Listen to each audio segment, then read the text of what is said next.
Freddy and Juan thought they'd seen it all in Alaska. Frozen rivers, rock-strewn hills, and claims long written off as dead. But when they dug deeper than anyone else dared, they didn't just strike gold. They pulled out $5.7 million worth of raw nuggets, glittering like fire under the northern sun. And that wasn't all. Tucked beneath the soil alongside the treasure lay relics of miners long gone. Rusted tools, decayed boots, and hints of stories no history book had ever recorded. In a single strike, Freddy and Juan didn't just find gold. They unearthed a piece of Alaska's forgotten past. Every bucket told a story, every pan revealed a secret, and every glance at the relic sent shivers through the crew. Rivals gawked, fans exploded online, and the Yukon had competition whispering, these two had stumbled into something bigger than wealth, something legendary. If you want to see how Freddy and Juan turned abandoned claims into millions and uncovered artifacts that echo a century of secrets, hit like and subscribe. Because this discovery changes everything. The wind cut through the valley like a blade, sharp and restless, carrying whispers that seemed older than the mountains themselves.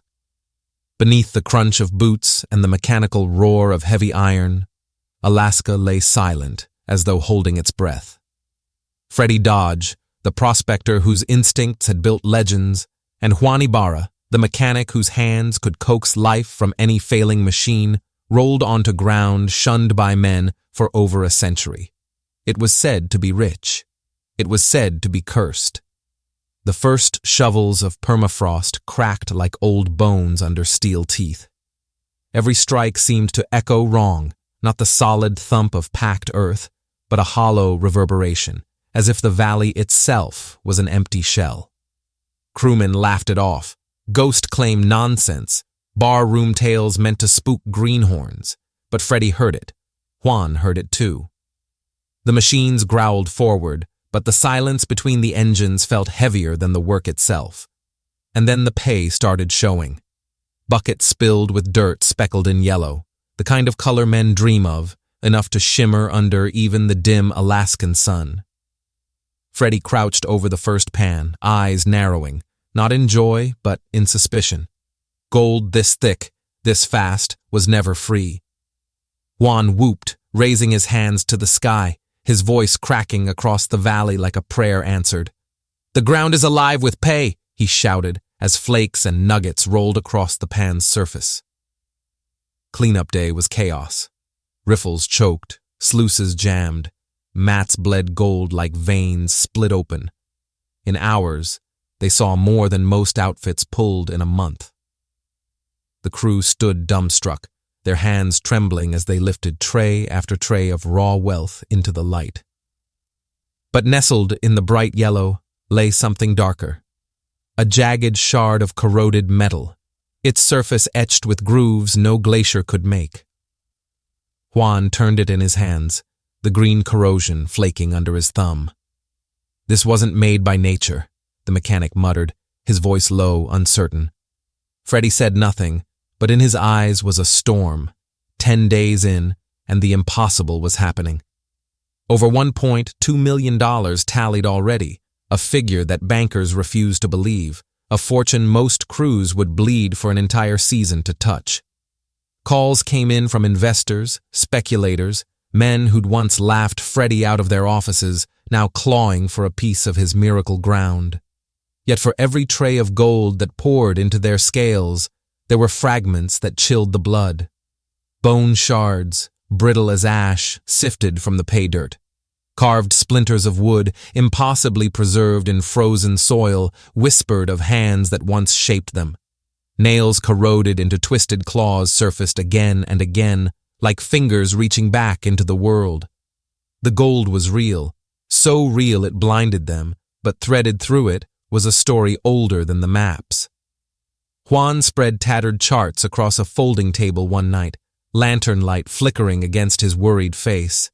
They traced Russian fur traders, forgotten expeditions, lost crossings of the Bering Strait. But here, where they now dug, there was nothing. No settlement, no post, no history that should explain what they were pulling from the ground. Freddy laid a handful of nails beside the gold, the contrast almost blasphemous.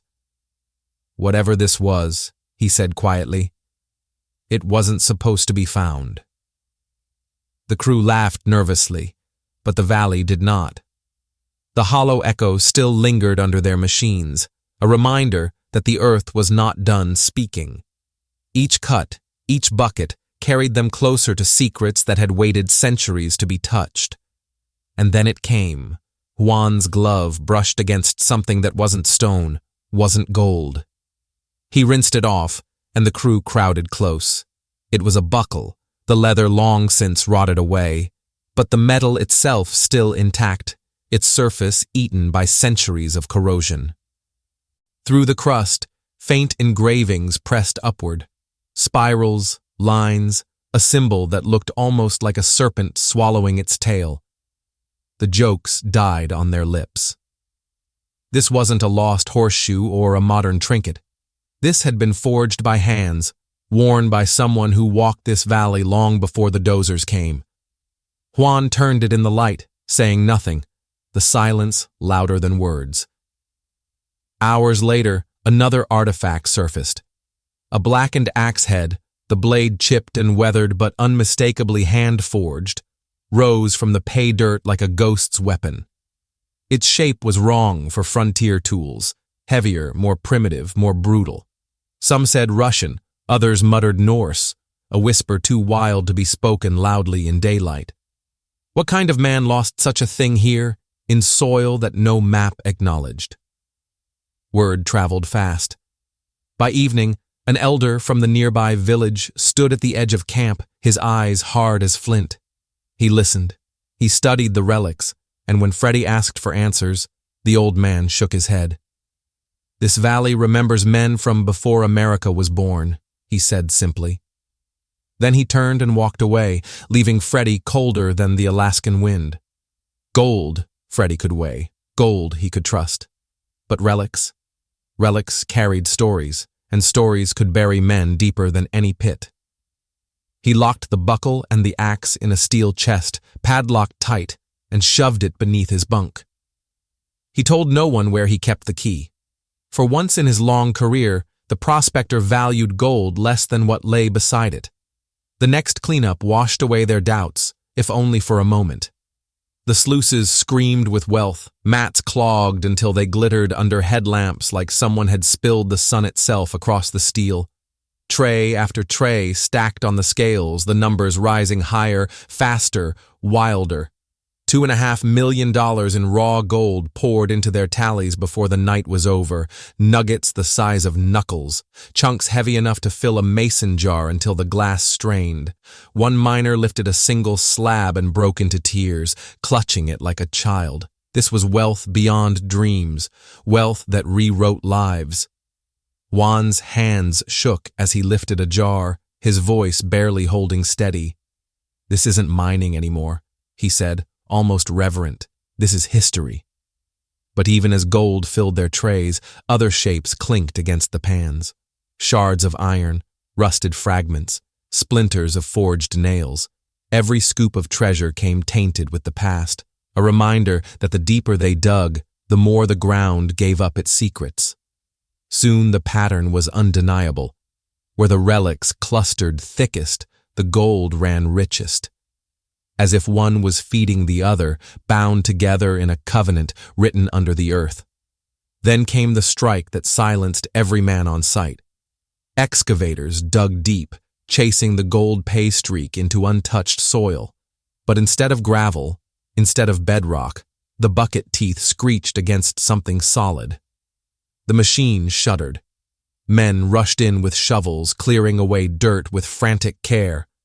What they uncovered wasn't stone at all, but beams, timbers thick as thighs, cut square, aligned in patterns no glacier could arrange.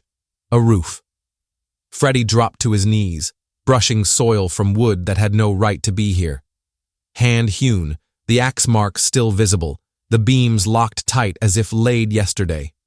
Together, they formed a perfect square outline, the geometry unmistakable. This wasn't natural. This wasn't accidental. It was a structure. The crew fell into hushed awe, their breaths frosting in the cold night. Freddy rapped his knuckles on the timber. The sound that returned wasn't the dull thud of earthbound wood. It was hollow. Something waited beneath. Silence consumed the camp. Even the generators seemed to dim, their hum reduced to a murmur under the weight of what they'd found. The gold forgotten, the relics forgotten? This was something more. Juan's voice cracked through the stillness, barely louder than a whisper. This ain't just gold country anymore. And the valley, for the first time, seemed to breathe. Careful now, the crew moved in. The beams gave way slowly under crowbars and wedges, each shift deliberate, measured, as if disturbing the past could summon it. When the chamber finally opened, it exhaled, a breath of stale air trapped for centuries spilling into the night. Flashlights cut into the void, trembling beams revealing walls braced not only with timber, but with stacked stones, fitted, deliberate, architecture buried under a wilderness no man claimed to know. They lowered themselves inside one by one, boots crunching against layers of soil. But it wasn't soil alone. Shards of pottery broke underfoot, their edges jagged but painted once with color, faint swirls that resisted time. Nails rusted to black thorns protruded from splintered boards, remnants of crates or coffers long since collapsed. And then, carved into the inner stone itself, symbols. Juan's light froze first on the marks, slashes and curves that looked eerily like Norse runes, the same alphabet whispered of in sagas about voyages across unknown seas. But only feet away, Freddy pointed to something else, a crude cross etched deep, as if meant to endure eternity. The clash of symbols rattled every man inside. Norse, Christian, two timelines colliding in the dark belly of Alaska. Above ground, silence never lasted long. Word leaked, as it always does. Photos slipped online, posted in forums where armchair explorers dissected every grain of dirt. The Templars, one post read in bold capital letters. The Templars came to Alaska. The theory spread like wildfire, igniting imaginations far beyond the valley.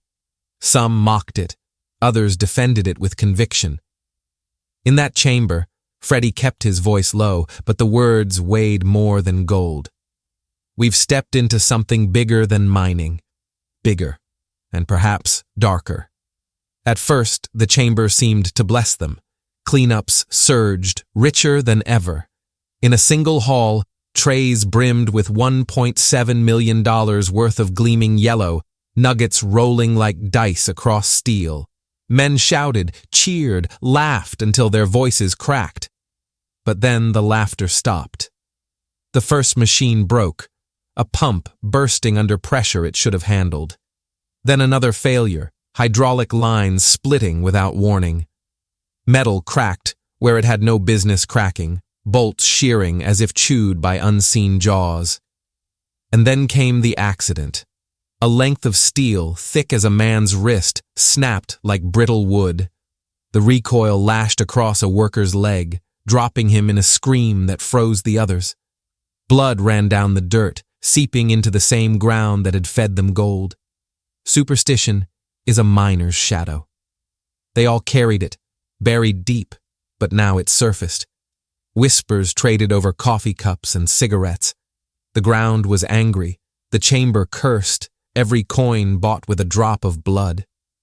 One man refused to step inside again, muttering prayers instead of swinging tools. Another kept a relic hidden in his pocket, convinced it was a talisman against the valley's hunger. Freddy wasn't immune. That night, he stared into the fire, jaw tight, eyes hollow. When Juan tried to reassure him, Freddy cut him off. We've woken what should have stayed buried. He said it with the same certainty he weighed gold, measured, heavy, undeniable.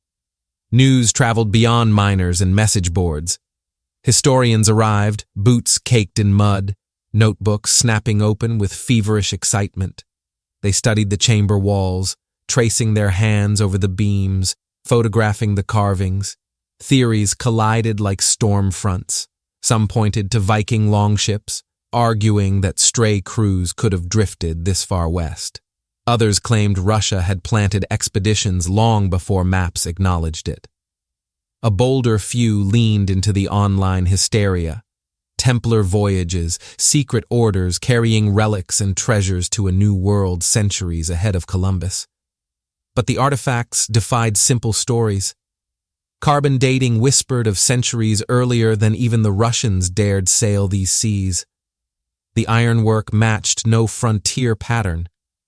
The pottery bore pigments not native to the region. Every discovery shredded the timeline Alaska had been pinned to. Debate raged online. One camp hailed it as the find of a millennium, proof that history was far older, far stranger than classrooms dared admit. Another screamed hoax, claiming the miners planted relics to stir fame and funding. The more the experts argued, the more the miners dug. And the earth, as if mocking both sides, kept coughing up treasures. A bronze pendant surfaced next, its chain corroded but its design eerily intact. A circle split by lines like a compass rose, or perhaps a cross reimagined.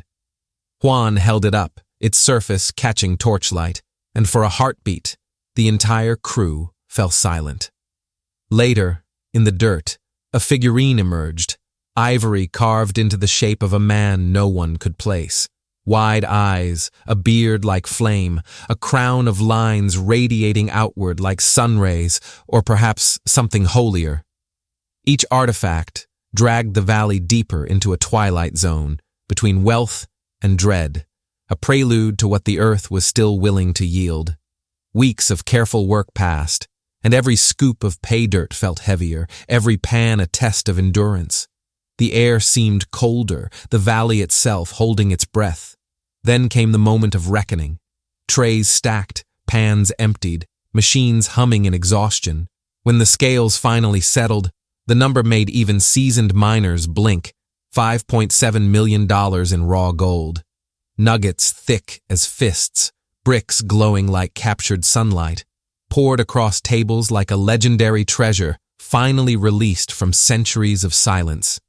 Bars were cast, molten gold spilling into molds, cooling into glowing bricks stacked meticulously, the shimmer of each one blinding beneath the Alaskan sun.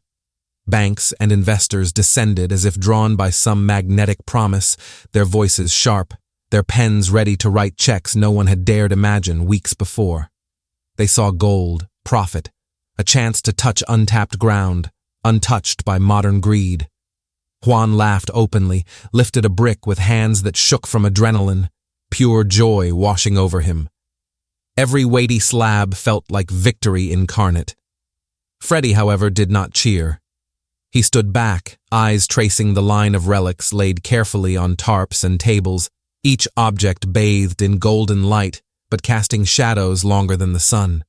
The buckle, the axe head, the pottery shards, the bronze pendant, the carved ivory figurine, all spoke of a history deeper than the gold itself. Each piece seemed to hum, tied to another, linked to invisible threads Freddy could not yet read. His jaw clenched. The valley had delivered gold in abundance, yes, but at what cost? And to whose story did these artifacts belong? That night, the camp shifted uneasily. Men slept little, their tents rattling in the wind that seemed sharper, more alive than usual. Freddy noticed first that the relics themselves stirred. Buckles tilted, figurines shifted on their pedestals. A bronze pendant spun just slightly, as if catching some unseen breeze. Cameras set to record the chamber captured drifting orbs of pale light near the entrance, moving with intent, pausing, then vanishing.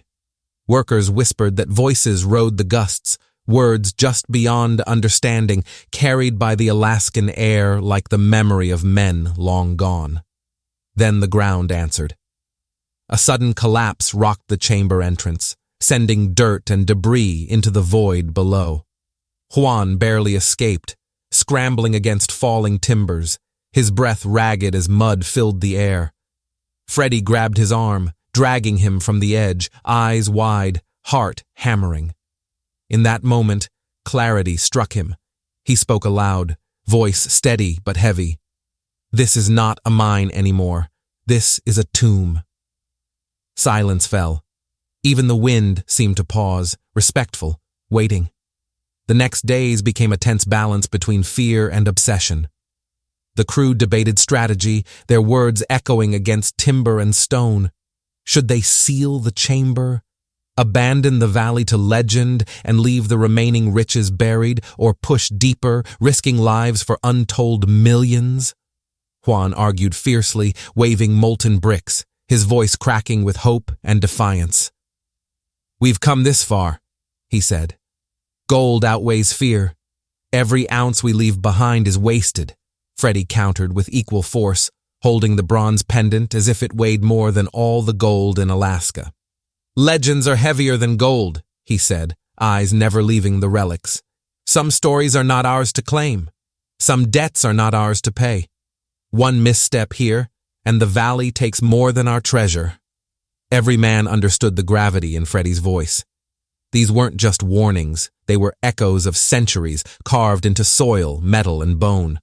Relics were boxed for study, but the boxes carried their own weight, a feeling that no scale could measure.